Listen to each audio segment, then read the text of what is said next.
pesan buat teman-teman, ketika teman-teman sudah memutuskan jadi pengusaha, yang pertama yang jelas, yang pasti jujur.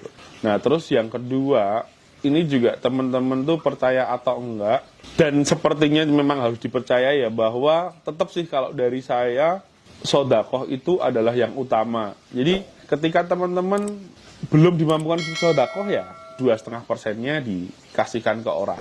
Sodakoh dan berbagi ke orang. Karena kita tuh benar-benar nggak tahu. Kalau teman-teman sudah mengalami hal dalam hidup ya, pasti teman-teman bakal melakukan itu kok gitu. Karena di situ nanti teman-teman akan diganti berkali-kali lipat sama Allah Subhanahu wa Ta'ala. Seperti itu sih. Oke, Assalamualaikum warahmatullahi wabarakatuh. Perkenalkan, saya Adi, owner dari Richix Food Indonesia. Jadi sebenarnya kita itu dulu usaha di bidang clothing. Nah, disitulah kita tercetus ide ketika pandemi kemarin, karena snack lagi booming, jadi kita tercetus ide untuk diversifikasi bisnis ke yang lain gitu. Nah, akhirnya tercetus ide mau membuat snack. Terus kita pikirkan nih, snack apa sih yang lagi viral, tapi belum banyak yang membuat gitu. Terus kemudian bisa tahan juga sampai ya 4 bulan sampai 6 bulan. Nah, terus akhirnya kita tercetus ide untuk membuat kulit ayam crispy tersebut. Untuk mewujudkan resep kulit ayam crispy ini saya sendiri yang bikin gitu. Kita tester hampir 2 sampai 3 kali. Kenapa nggak nyampe ber-10 kali, 20 kali? Karena memang kita sudah tahu basicnya rasanya ini harus gimana sih, yang digemari orang Indonesia seperti apa. Nah, alhamdulillah kemarin 2 sampai 3 kali revisi, alhamdulillah sudah bisa menciptakan resepnya itu, dan alhamdulillah. Nah, sekarang ini proses cuttingnya ya Mas ya? Iya, proses cutting. Nah, kalau potong gini Mas, ukurannya seperti apa sih Mas? Ukurannya sekitar 2 jari kita. Gitu. Iya. Itu udah langsung digoreng nanti? Nanti masih ada proses pembumbuan juga. Ini udah di cutting lagi Mas ya? Iya, sudah di cutting, sudah bersih. Kita masuk penimbangan. Perasannya 1 kilo ini. Iya. Terus dikasih apa ini Mas? Ini bumbu bawang putih sama kunir. Dicampur ya? Iya. Dihaluskan. Berapa sendok kalau buat ini? 1 kilonya 2 sendok. 1 kilo 2 sendok. Iya. Cukup. Terus ditambah apa lagi itu Mas? Ini bumbu rasanya. Rasanya. Ya. Ini penyedap rasa. Ada rasa. 1,5. Terus garam 1,5.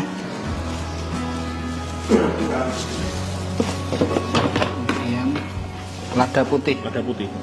1,5 juga? Enggak, 1 sendok aja. 1 sendok aja. 1 sendok makan. Campurin. Ya.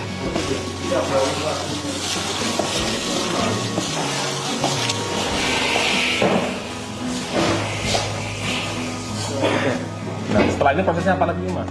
Ini setelah ini masuk ke dalam pendingin kulkas selama kurang lebih 60 menit. Ya. Setelah dari proses marinasi di sana, nanti kulit yang udah siap untuk digoreng dipindahkan ke sini untuk proses penggorengan. Yang pertama itu masukin ke adonan basah.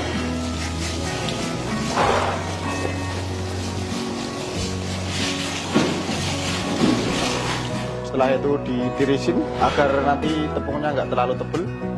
Terus habis ditirisin langsung masuk ke tepung kering. Nah, ini dicampur gini Mas, sampai berapa lama? Ini sekiranya sudah kecampur semua dan nggak menggumpal. Berarti cuma 1 kali penumpukan aja ya? Iya, 1 kali. Habis itu disaring biar tepungnya tipis. Habis itu langsung digoreng.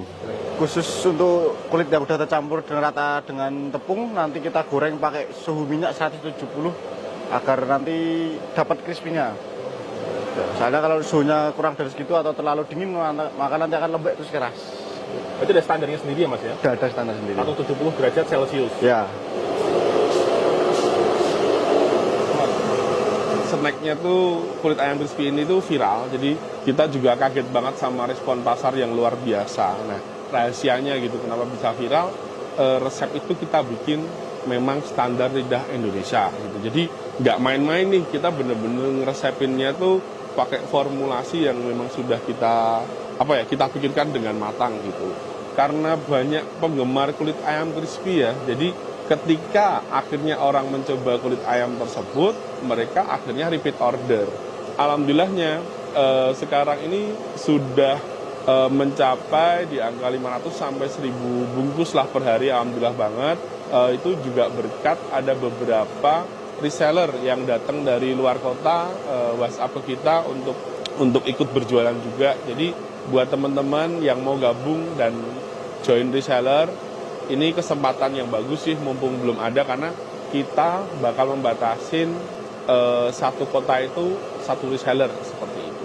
Sama ada konsep mau franchise gitu, jadi masih kita pikirkan sih yang itu. Ya. Untuk sementara reseller sama online. Nah, ini sudah matang Mas ya? Ini udah matang. Warnanya sudah. Tapi ketika suhunya sudah menyusut jadi 70 derajat. Enggak. Ini udah pas jadi 150 Mas. Oh, 50. Ya. Oke, jadi kalau boleh cerita, usaha ini dulu tuh cuman bermodalkan 500.000. Usaha kita pertama kali, jadi benar-benar bermodalkan 500.000, kita open pre-order waktu itu. Ketika berjualan itu lakunya sangat susah lah. Memang tantangan kita sebagai seorang pengusaha di situ. Kalau sudah menemui jalan buntu, kita pasti berpikir gimana caranya untuk menjual produk tersebut gitu. Nah, terus akhirnya untuk titik terendah ini juga bisa buat pelajaran buat teman-teman ya, karena kalau teman-teman udah memutuskan untuk menjadi pengusaha gitu, nah teman-teman harus berani tuh menerima naik turunnya kadang omset, kemudian ditinggal karyawan, karena kan pas berjuang juga dulu sendiri, jadi harusnya teman-teman sudah kuat untuk ada di tahap itu. Nah, itu pernah saya terjadi di tahun 2018. Waktu itu saya sempat berbisnis membuat Momo Chicken. Nah, Momo Chicken itu adalah fried chicken yang waktu itu jujur sempat rame banget. Ketika rame banget, saya bikin cabang baru dan ternyata di situ ya Allah mungkin belum berkehendak ya untuk memberi rezeki lebih. Akhirnya kita harus close 2 toko Momo Chicken sehingga aset hampir 200 jutaan ya harus hilang gitu kan. Percaya nggak percaya, jadi dibalik teman-teman drop di titik terendah, nah di situ biasanya teman-teman akan sadar dengan sesuatu hal yang lebih besar yang dikasih Allah gitu. Nah, waktu itu tuh percaya nggak percaya, ketika 2 store itu tutup, chicken itu tutup, Allah tuh ngasih tahu-tahu rezeki yang lain, yaitu berupa anak kedua. Seorang anak, dan alhamdulillah cewek yang memang kita idam-idamkan kan habis cowok terus cewek gitu. Ya di situ saya jadi sadar bahwa oh ternyata nggak melulu tentang materi itu, tapi kalau kita mau mensyukuri dan mau melihatnya dari arah yang lain, rezeki itu nggak tentang materi, tapi tentang kesehatan, tentang mungkin diberi rezeki anak seperti itu. Jadi bersyukurlah dengan apa yang sekarang teman-teman jalani sih gitu. Semangat pokoknya. Ya.